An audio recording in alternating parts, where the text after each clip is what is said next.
BJP ఏందో కుతంత్రం మీద నువ్వు మాట్లాడయ్యా. నువ్వు మేము కులగణన చేపడితే ఇది అసాధ్యం అని అన్నారు.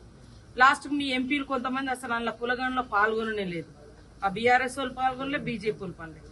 ఈ తర్వాత కేంద్రం కాడిపోయాక కేంద్రం కూడా అవసరమైతే మేము కూడా చేస్తామని ఒక మాట అన్న తర్వాత ఇప్పుడు అన్న కుట్ర అంటున్నారు.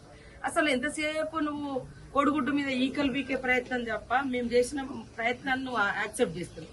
ఒకవేళ అదేమన్నా ఉంటే చర్చకు పెట్టండి, పార్లమెంట్ లో గానీ బయట గానీ పెట్టి ఏముందో గిట్లా చేయండి అని చెప్పాలి. మీరు బయట ఉండి రాళ్ళేసి దీన్ని అడ్డుకుందామనే చెప్పడు తప్ప ఇంకొకటి కాదు.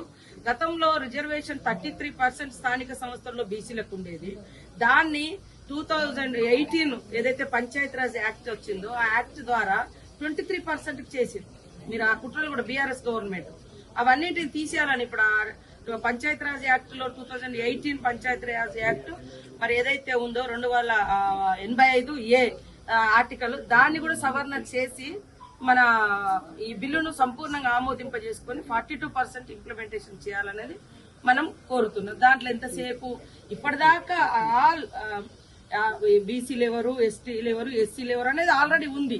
దాంట్లో వీళ్ళని కలిపితే ఎస్టీ కాదు, వీళ్ళని కలిపితే బీసీ కాదు అనేది కాదు. ఆల్రెడీ ఒక రూట్ ఉంది కాబట్టి ఆ రూట్ లోనే ఏ క్యాస్ట్ ఎంత అనే సర్వే జరిగింది.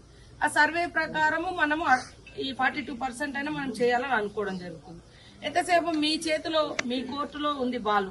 మీరు దాన్ని నిజాయితీగా సిన్సియర్ గా మీరు ఏ రకంగా చేస్తారో చెప్పండి. అది చెప్పకుండా ఇంకా కొట్లాట సృష్టిద్దాం లేదా ఈ యొక్క మంచి పద్ధతిలో చేసిన దాన్ని డైవర్ట్ చేద్దామనే ఆలోచన చేస్తున్నారు. అది తప్పు.